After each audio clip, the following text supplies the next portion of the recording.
Hello and welcome back to another episode of Strictly Sports tournament special. Tournament special. Yeah. My name is Boyce. I'm Spencer, and we're your weekly destination, as I like to call it, for some true sports content. We're still obviously going to be talking about March Madness because that's all anybody really still is talking about. I know since we've had the break, there's been some NFL talk, but this is still the biggest story in sports. Yeah, definitely. Right now by far. So especially some of the upsets we've had this March Madness. A lot to talk about, especially UMBC, the Golden Retrievers took down Virginia. That's probably the biggest story that a one seed lost. And when they lost, I kind of thought back to our show because I said when going through your bracket, just put all the one seeds that they're going to win because a 16 seed has never won. They've never lost, yeah. Or they've never won. We might have misled you a bit because, we were wrong about that one. But to be fair, Virginia had been a very good defensive team too. I knew that their offense was capable of disappearing at times. That's why I didn't pick them to go past the Sweet 16. But I thought I figured they'd be able to hold a 16 seed to under 70 points, under 60 points. But they were unable to do that, obviously. And UMBC killed them. It wasn't even a close game. No, which was it wasn't. Shocking. It was a blowout. It looked like UMBC was the 1 seed and UVA was the 16 seed. Roles were really flipped in there. 20-point differential. It was crazy. It was a massacre. The Retrievers didn't let up. Their foot was on the gas the entire time. Yeah. And it was just a big victory for them. They made history. Same with Arizona. A lot of people had them winning it. A lot of people had them going far. He and I both had them. We both had them winning it all. No, not a lot of people had them losing in the first round, especially, and they just got bodied by Buffalo. That was pretty bad. But and then Buffalo turns around and gets killed by Kentucky. And Miami, Loyola, Chicago. I picked Loyola Chicago, so that was good. Yeah, no, we didn't see Tennessee moving on and then getting killed by Loyola Chicago either. Or I guess not killed, but I picked Tennessee in that game. Oh, you picked Tennessee? Mm-hmm. Yeah, that's what I'm saying too. I'm talking about in the round of 32. I picked them. I picked Illinois Chicago to go to the Sweet 16. What? Yeah. Oh. I didn't think they'd be playing. Wow, good for him. Wow, I didn't do that. So there's a pretty big upset. It's by what? 10 points? I'm at 340. You're at 350. So none of our brackets are good. It's just nobody's bracket is good. Nobody's bracket is good, but ours is beyond repair at this point. So in the South region, the South region for Kansas State. Yeah, not a single 1 through 4 made it out of the South. Yeah, but Kentucky's pretty good 5 seed. Yeah, the best seed coming out of the South is a 5 seed, but they're still good. But I'm saying, that's Kansas crazy. State. I know a lot of people are saying, Kentucky will probably take care of them, but in watching Kansas State, they looked really good defensively. They just play they're pretty athletic defensively. They tip the ball a lot, get a lot of deflections, make a lot of steals, and they made UMBC's offense look really bad. UMBC just they would have really long stretches where they just couldn't get a field goal in. So I still think I would probably say Kentucky's. I still think they'll beat Kansas State, but I think it'll be a really close game, at least for the first half. Until once Kansas State's defense starts to fold. Well, it's just more if Kentucky's offense gets in rhythm, they start beating Kansas State's defense. I don't know if Kansas State has the offense to match them. Yeah, to pair up. And so especially because Kentucky's always got those. They have a couple good big guys in the middle, make it tough to score in the paint. And then we go to Illinois, Chicago versus Nevada, two teams that. Yeah, Loyola Chicago's looking good. Loyola Chicago's been a Cinderella team, but they're still dancing. But Nevada also is sort of a Cinderella team. They beat 2 seed Cincinnati to get to where they're at. 2 seed Cincinnati was not the best of the 2 seeds, I don't think. But then again, I felt like Cincinnati and Purdue were both overseeded a little bit. I didn't feel like either of them were totally. They were not as good as some 2 seeds we've seen in past recent history. But then again, Purdue's still alive and UNC isn't. So, and Purdue lost their Isaac Haas to the fractured elbow. Yeah. Was it his right arm that he lost it?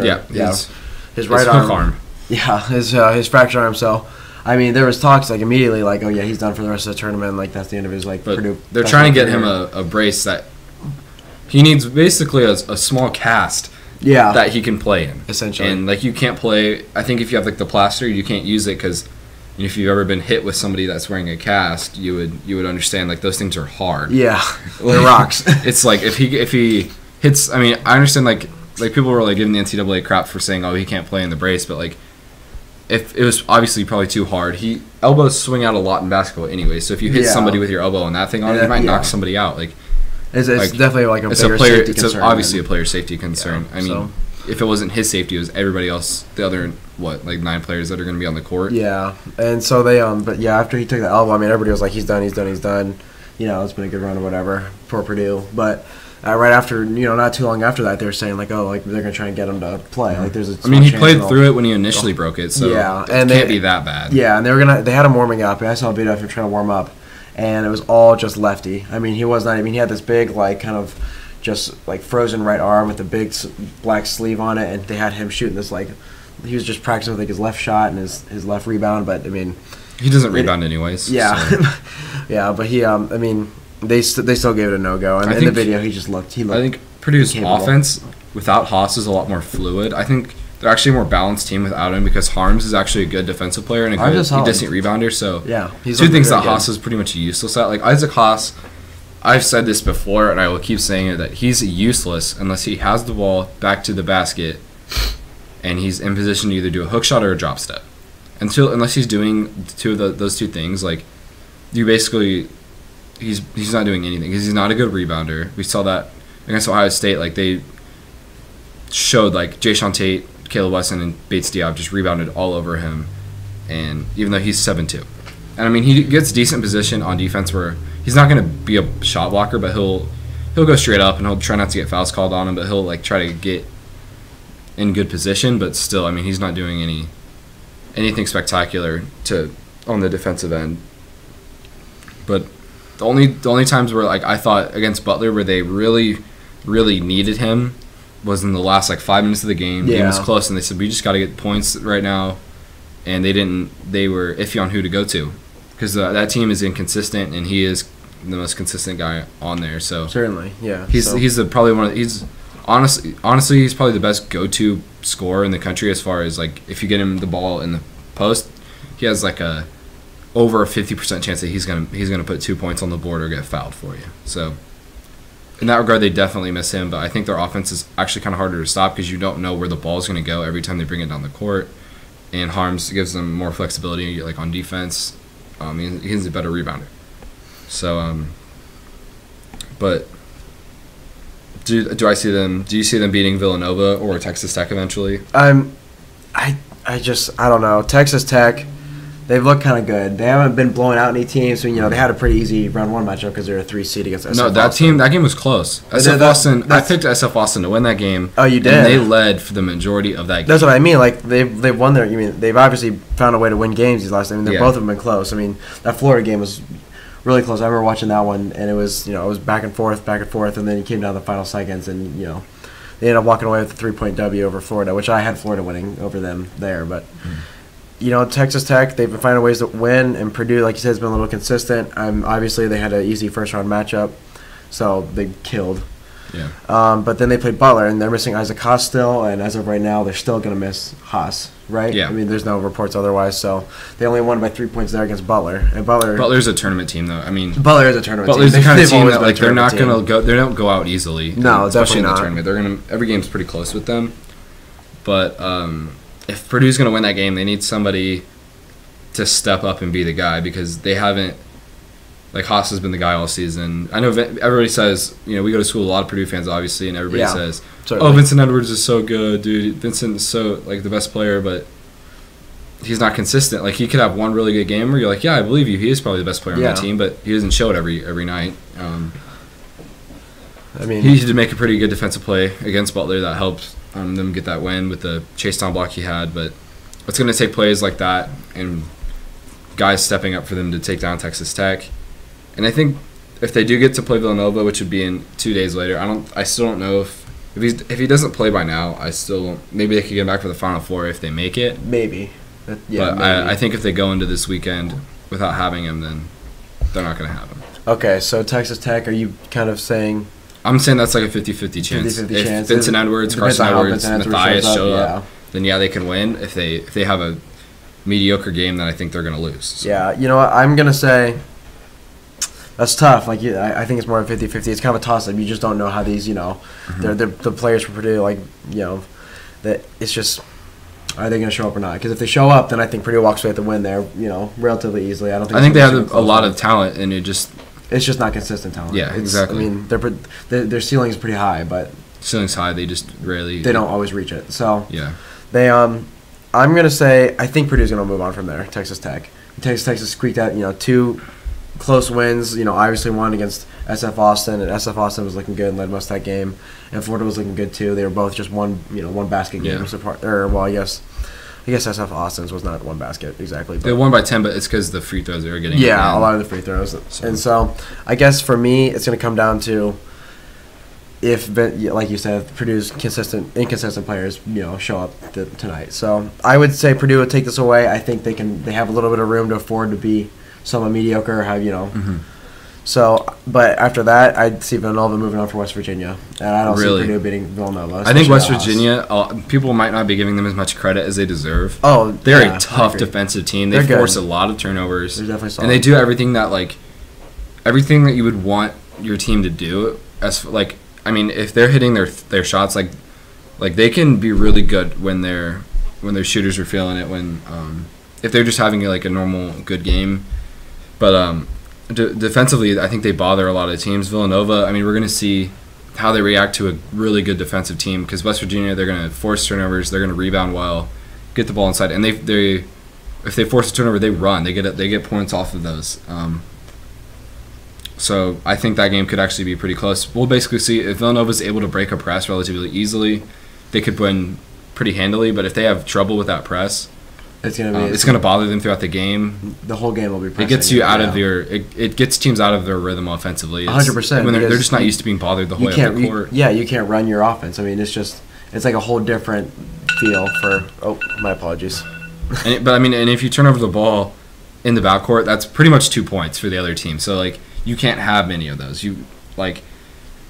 Especially if it gets down late into a game, and that pressure, that's when it really, if you're not able to beat it the whole game, that pressure is really going to kill you, because they're going to be pressing as hard as they can. Yeah, they're going to, and you're probably, most players in the last 2 minutes of a close game, they're getting kind of nervous. It's just the simplest thing. So. It's just the simplest thing is, just making a pass, to a teammate. You're going to be getting harassed during a solid press defense. And it's going to be just from getting the ball from one end of the court to the other end, just moving it across the half-court line. And what makes it tough is West Virginia, they press every game of the season, every year. So they obviously have the practice doing it. It's not like a team that says in the last 2 minutes they need to press. They don't just falling into it. Have a situation.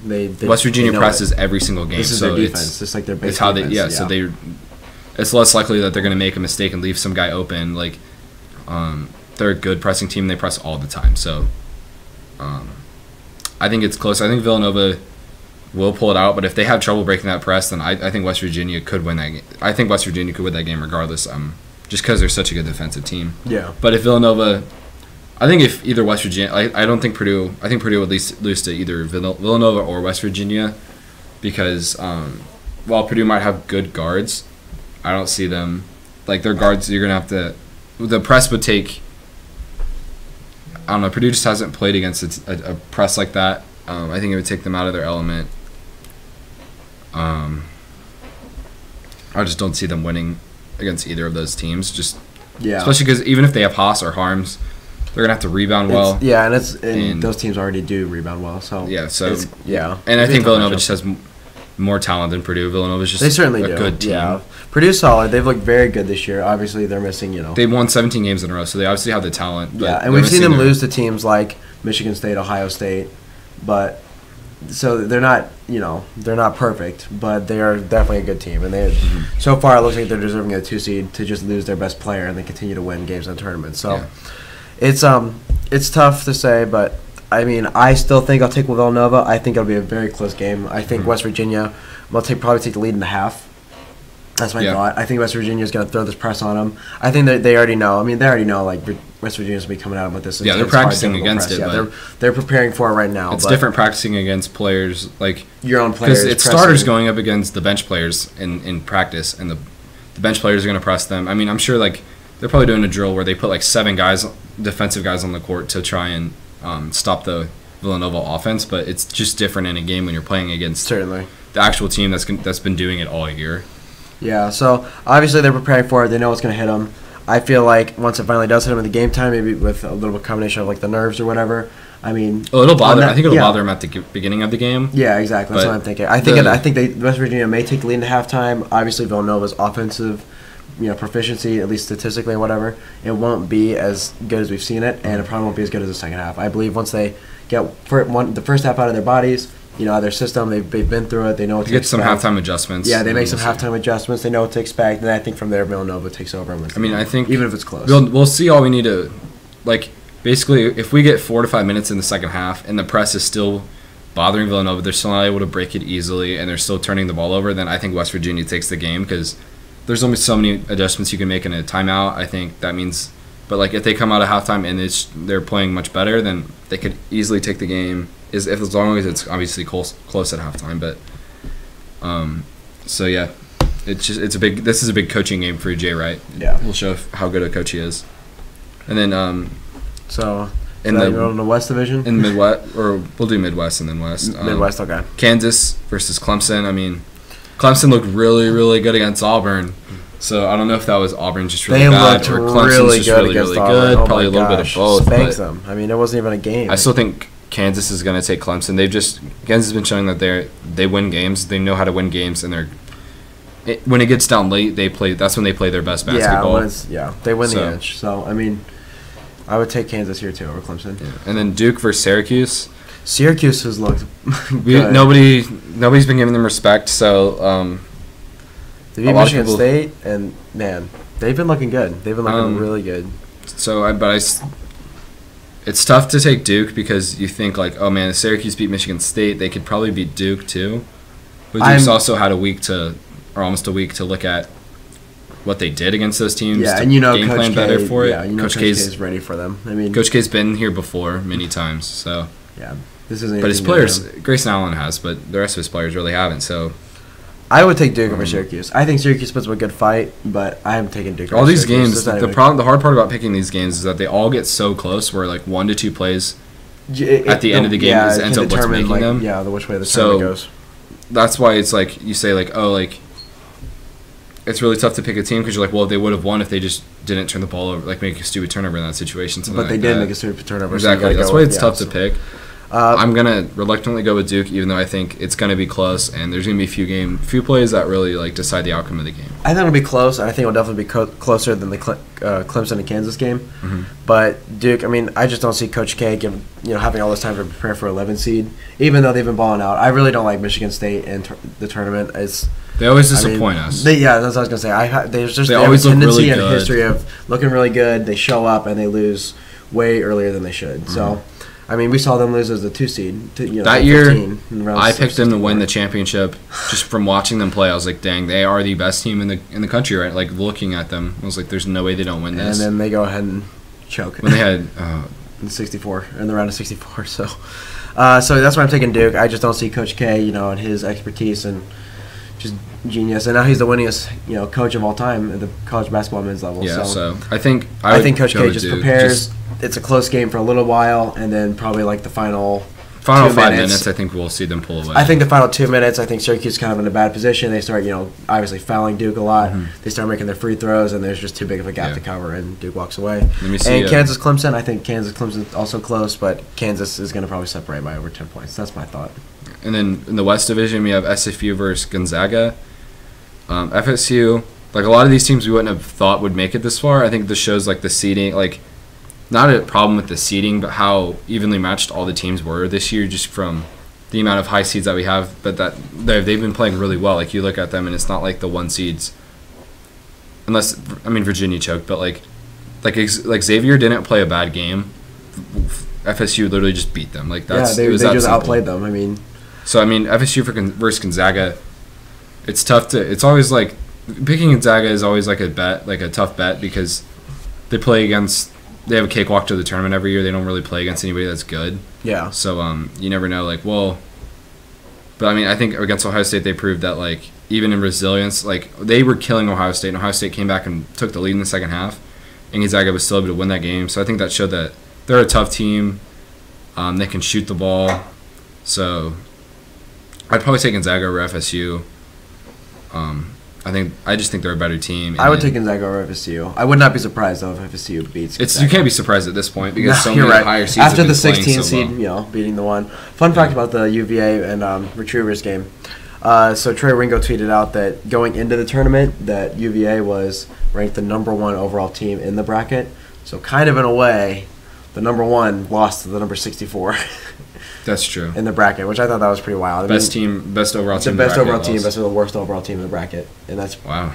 That's a good way. It just puts it in perspective for you. I mean, there's 64 teams here, and UVA was ranked. I think it'd be interesting if they seeded it 1 through 64. That would be interesting, and they put them all in divisions, and yeah, I mean, I think it'll still work out the same, but I mean, they could give them like 2 separate seeds, like 64 overall, like their overall seed, and then their their region seed. And then we got Texas A&M versus Michigan.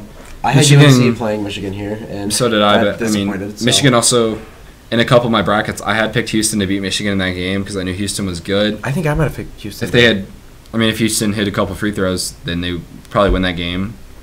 That's true. Michigan. I mean, Alex Poole, or is that his name? Jordan Poole. Jordan Poole hit that 3, the exact same 3 he had in high school. I saw that. Yeah, I saw that video on Twitter too. It was crazy. You can't count on plays like that. Exactly, every you can't bank on plays like that. And Texas A&M, so much of March Madness is. Texas A&M looked so good. They dominated UNC. I thought UNC was going to make it to the Final Four out of that bracket. Obviously, I was wrong. Yeah, it wasn't even a game. I mean, so I think Michigan versus Texas A&M. I think it's going to be within a basket, maybe within 2 baskets throughout the whole game. It's going to be one of those games where it's going to come down no team is led by more than 4. Yeah, I think it comes down to free throws, foul trouble, and just who makes a play in the last 2 minutes. It's just going to be a super close game. It's going to be one of those ones where it's just back and forth, back and forth. One team might get in a sticky situation, so they're going to start fouling a lot at the end there, trying to reserve clock. But it's going to come down to the final play. I'm going to choose Michigan to win this game, just because we've seen Jordan Poole already. We've seen that they can win. They're good in a close crunch time. So I'm going to take Michigan. Texas A&M obviously hit the blowout against UNC, which is super impressive. Coming off of a lot of momentum, but yeah, I don't know. At the same time, though, I mean, we haven't really seen them. I mean, UNC was a blowout game. I don't trust them playing that good of a team like Michigan is in close quarters, or in a close game. In a close game. So yeah. I think it comes down to a close game. I think for that reason, Michigan wins that one. Yeah, I can agree with you there. I just think it's a toss up. It's at this point in the bracket. I'm gonna just go with Texas A&M just to be fun. Mix it up a little. I think Gonzaga probably will beat either team. Because just from what I've seen from them, and then Gonzaga, either they come in the tournament, they're either worth the hype or they're not worth the hype. This year I think they were worth the hype. So I think Gonzaga makes it the Final Four out of this bracket, regardless of who they play. But that's just the way I see it. You know what? I had Gonzaga going to the Final Four, but then again I also had Arizona winning it all. So what do I know? But yeah, I had Gonzaga going to the Final Four. I originally had UNC playing Michigan in this game and UNC winning, and that didn't turn out so. So I could see Gonzaga winning Florida State. Obviously, I would not be surprised if Florida State wins. They look good. They beat Michael Porter Jr.'s Missouri team, which did not super impress me. I mean, at least the Missouri team as a whole with his return. So I picked Missouri to beat Xavier in the second round. Okay, well that's good. I mean, I had Xavier as my weakest. #1 seed, but I did not. Virginia was obviously the weakest 1 seed. Apparently. So, to be honest. I was expecting Xavier to lose first before any #1 seed. I still chose Florida State over them, but I think, honestly, the way I see it, the winner of this is going to come down to the Final Four matchup between the Midwest bracket and the East bracket, because I think those have the best teams left, like Villanova. Whoever Villanova plays, the winner of that game, I think, wins it. When you get down into the Final Four, the championship game, you see a lot less upset. It's like Loyola Chicago could make it to that game. They won't win. I mean, they won't win. They won't win. We've said that before, so. So we made our picks a little bit, I guess. So moving on to some NFL free agency, just because we have some time left. Yeah, we touch on that. Got a little over 5 minutes here. We can talk about that. So if you're a good defensive lineman, the Eagles probably signed you. Yeah, I mean, we talked about Michael Bennett trade a few episodes ago. But Michael Bennett and then Haloti Nada now. So now that defensive line, they run a 4-3. So it's going to go from defensive tackle standpoint, the interior. You're going to see Fletcher Cox and Haloti Nada. That already is It's going to be tough to run on them. It's going to be very tough to run on them. And then on the outsides, you got Brandon Graham, Super Bowl hero strip sack, and then Michael Bennett, social justice warrior and absolute monster on the defensive end. It's just like there's no – that makes it tough because if there's – usually we're seeing teams with one dominant pass rusher, like the Broncos with Von Miller maybe. I mean, yeah, you can say, all right, we need to help whichever side Von Miller's on, so we need somebody to chip or do something, or we need to do something to account for him. But when you go up against a team that has four good defensive linemen, pass rushers, you need getting to the quarterback. The only way you beat them, your offensive linemen first at some point have to beat them. Your offensive lineman, has to figure out that, or you just have to outplay them at some point. Somehow. And you probably run a hurry up. You try to get them tired. So yeah, you got to keep them tired. You got to possess the ball a lot. I mean, you got to keep them on the field working, getting tired. So that's disgusting. I mean, they're going to be so good. And then Jordy Nelson, that was kind of a surprise. Yeah, Jordy Nelson got cut by the Packers after the signing of Jimmy Graham. I can't say that was a bad move because I'm pretty sure they had to cut Nelson to make cap room for Graham, which I think Jimmy Graham giving Aaron Rodgers a tall, athletic guy to throw the ball to. Yeah, it's gonna be so disgusting. They're gonna throw a lot of touchdowns. I think he'd be more valuable to them if he stays healthy than Jimmy. Even if Jordy Nelson healthy and Jimmy Graham healthy, I think Jimmy Graham, like right now, would still be better. Just we've seen Jordy Nelson's, he's just really declined lately. Yeah, I mean, after the ACL tear, he came back strong, but it was short-lived. I wouldn't believe it was. I wouldn't say it's like the old Jordy Nelson that we used to know. Mm-hmm. And obviously he's a couple years older now since that injury. So wide receivers, like if they lose half a step worth of speed or quickness or anything. That they don't we get saw it open with Reggie anymore. Wayne too when he tore his ACL. I mean, he never really came back the same, and he was older at that point by the time he recovered. So I mean, it's unfortunate, but he already got a deal with the Raiders. He's got Derek Carr thrown to him. He's got John Gruden. I think he'd be good in like a goal line scenario or in like short passes, but if you're trying to have him be the long ball receiver that we used to see where Aaron Rodgers would just throw it up and he somehow always got it, I don't think he'd get the separation that you need from him anymore. No, and you know what? He and Aaron Rodgers had some serious chemistry together, and I think that it's kind of a different opinion, I guess, but I think that chemistry together between the two of them really benefited him a lot in his playing in his yeah, we've seen that with quarterbacks. Ability, I mean, Brady and he would Gronk lead have their great leader in chemistry. reception touchdowns, or at least be in top 3 every year he was here. I mean, Aaron Rodgers just loved to feed him the ball in the end zone, but I think Jimmy Graham with Aaron Rodgers is about to be something totally different we've never seen. If they just practice if Jimmy Graham stays healthy, it's gonna be a good year for Packers fans, I'd say. So that is one free agency move we've seen. Ndamukong Suh, as of today, has narrowed down his 3 options to the Titans, Rams, as Saints. Please don't go to the Titans because Ndamukong Suh he's gonna get a hit on Andrew Luck eventually, and it's gonna be a dirty hit on Andrew Luck and Deshaun Watson. I mean, I know I'm a Colts fan and I don't want to see his team win, but I'm a fan of Deshaun Watson. I like what he does, and he's a good guy. And he's just coming off injury. He's a good guy. I mean, we've seen him do a whole bunch of things for the community this year with the hurricane and the lunch ladies. So he's a great guy, good kid, and he's making big plays already. I mean, he debatably if AFC South is getting much better. AFC South's getting it used to be better. I mean, dominated by the Texans the Texans are a for real team up until they lose Deshaun Watson. I mean, they were looking good. They lost Whitney Merciless, J.J. Watt, and Deshaun Watson all last year. Mm-hmm. And their defense is, it's solid. It's not what it used to be, but it's still solid. They still have J.J. Watt, obviously. Yeah. And Deshaun Watson and DeAndre Hopkins are clicking on all cylinders, and Will Fuller, for that matter, too. Yeah. So they are a serious team. We already saw the Jags go to the AFC Championship and upgrade their team this offseason. I mean, the Colts, with a healthy Andrew Luck, can get in the playoffs. They've shown that. They can certainly get the playoffs. He's good. It won't be not nearly as easy in a route we've had in the past, but if we keep making these offseason moves, Colts hit a grand slam, maybe the best move we've seen all offseason. Trading back for 3 second-round picks and then the 6th pick. We lost 3 slots. We went from number 3 to number 6 with the Jets. I think that pretty much guarantees that we're going to be getting Quentin Nelson because really, Bradley. I don't think Bradley Chubb's going to be available at 6. Who do you think takes him? I think either the Broncos or the Cleveland will take him. Interesting. Because Okay. part of me thinks, yeah, like, I don't know, Sam Darnold. I think the Browns would still go with Saquon Barkley at 4 because the Browns need to sell tickets. Honestly, when you've been that bad, you need to get fans in the stands. And from their point of view, like, yeah, Bradley Chubb might be good, but people aren't going to start buying tickets to see a defensive end. So it's not as exciting to witness a sack as it is to witness a 60-yard people saying, touchdown like run. the new backfield for the for the Browns, that's going to create a lot of hype. But then for the Broncos, Chubb can play in a 3-4. He's going to give them that extra.